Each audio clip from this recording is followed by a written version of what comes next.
એકદમ કાચ જેવી પારદર્શક અને તળતા સાઈઝમાં ડબલ થઈ જાય, વળી મોંમાં મૂકતા તો ઓગળી જાય તેવી પોચી સાબુદાણા બટેટા બાફવાની કે મશીનમાં પાડવાની ઝંઝટ વગર સાવ સહેલી રીતે નવી રીતે બનતી આ છે સાબુદાણા બટેટાની વેફર, જે બનાવી અને આખું વરસ સાચવી શકાય અને ઉપવાસમાં પણ ચાલે અને બાળકોના નાસ્તામાં પણ. તો સાબુદાણા બટેટાની નવી વેફર બનાવવા માટે મેઝરમેન્ટ કપ પ્રમાણે 2 કપ સાબુદાણા લીધા છે, જે વજનમાં બતાવું ને તો 300 ગ્રામ છે. સાથે 2 નંગ અને વજનમાં 250 ગ્રામ બટેટા લેવાના. અહીં સાબુદાણાને એકદમ માપના પાણી ઉમેરી અને 4 કલાક પલાળી રાખ્યા હતા, જે ફૂલી અને એકદમ સોફ્ટ થઈ ગયા છે. તે જ રીતે વજનમાં લીધેલા 2 બટાકાની છાલ ઉતારી રાખી છે. તો બંને બટાકાને આવી રીતે નાની મોટી સાઈઝના ટુકડા કરી લેવાના છે.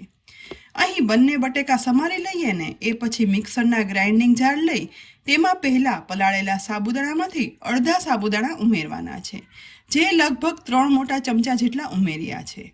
સાથે જ સમારેલા બટેકાના ટુકડામાંથી અડધા ટુકડા ઉમેરી દેવાના. સાથે સાથે બધું પીસાઈ જાય ને એટલે લગભગ 1 કપ જેટલું પાણી ઉમેરી દઈશ. જાળનું ઢાંકણ ઢાંકી બધું સ્મૂથ પેસ્ટ થઈને તેવું પીસી લેવાનું. પીસી લીધા પછી સ્મૂથ મિશ્રણ થઈ જાય ને એટલે એક જાડા તળિયાવાળી મોટી કડાઈ લેવાની કે તપેલું લેવાનું.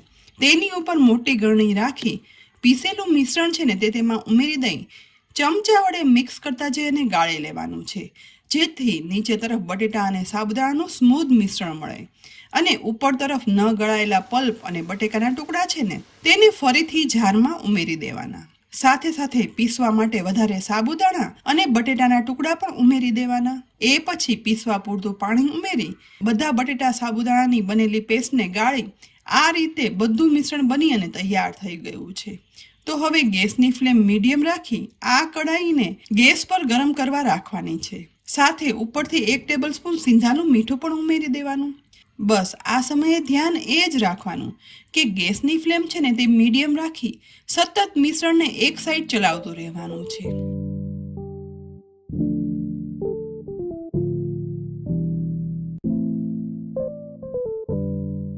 લગભગ 3 મિનિટ ઉકળતા મિશ્રણ છે ને તે વધારે ઘટ થવાની અને પારદર્શક થવાની શરૂઆત થશે. છતાં પણ આ રીતે કઢાઈમાં નીચે ચીપકી ના જાય ને તે રીતે એક સાઈડ મિક્સ કરતું રહેવાનું. ટોટલ 10 મિનિટ સુધી સતત ચલાવતા જઈ બધું મિશ્રણ હવે ઘાટું થઈ ગયું છે અને સેમી ટ્રાન્સપરન્ટ થયું છે અને એકદમ સોફ્ટ ગાંઠા વગરનું બની તૈયાર થયું છે, જે આ રીતે નીચે પાડતા તૂટ્યા વગર લેયર બને છે. એટલે કે વેફર માટે આપણે જોઈએ ને તેવું પરફેક્ટ સેમી ટ્રાન્સપરન્ટ મિશ્રણ બની અને તૈયાર થયું છે. આ સમયે આ મિશ્રણમાં ઉપરથી 1 ટેબલ સ્પૂન સફેદ તલ ઉમેરવાના. સાથે જો જીરું ઉમેરવું હોય ને તો ઉમેરવાના. તેની સાથે જ અહીં મેં તીખાશ પસંદ હોય અથવા તો 2 ટેબલ સ્પૂન જેટલું આદુ મરચાંની પેસ્ટ ઉમેરી છે. અને બન્યા પછી આ વેફર કલરમાં ઉજળી રહે ને એ માટે પીળો ફૂડ કલર માત્ર અડધી ટીસ્પૂન ઉમેરવાનો છે, જેથી તેનો કલર નહીં આવે, પરંતુ આ વેફર બન્યા પછી કલરમાં એકદમ ઉજળી બનશે. હવે ચમચા વડે બધું ઉકાળતા મિશ્રણમાં મિક્સ કરવાનું, જેથી માઇલ્ડ પીળા સાથે આ મિશ્રણ કલરમાં ઉજળું બનશે અને વેફર પણ એકદમ સરસ ઉજળી બનશે. બસ તૈયાર થયેલા આ મિશ્રણને હવે ગેસ પરથી નીચે ઉતારી લેવાનું અને 10 મિનિટ એટલે કે સહેજ જ ઠંડુ થવા દેવાનું છે. જો ગરમા ગરમ મિશ્રણ હોય અને વેફર પાડીએ ને તો તે પ્લાસ્ટિકમાં ચીપકી જશે. અહીં હવે બીજી તરફ વેફર પાડવા માટે પાથરેલા પ્લાસ્ટિક પાસે મિશ્રણની કઢાઈ લઈ લઈશ. એ પછી ચમચા વડે આ સાબુદાણા બટેટાના મિશ્રણને થોડું થોડું લેતા જઈ આ રીતે પ્લાસ્ટિક ઉપર ઉમેરી અને ચમચા વડે જ ફેલાવી દેવાનું છે. એકદમ સહેલાઈથી બની જતી આ વેફર નાના બાળકોને પણ પાડવા આપો ને તો તે પણ ઇઝીલી પાડી શકે. વળી બટેટા સાબુદાણા બાફવાની, છાલ કાઢવાની, મેશ કરવાની અને મશીનમાં ભરી ભરી અને પાડવાની કોઈ ઝંઝટ નહીં.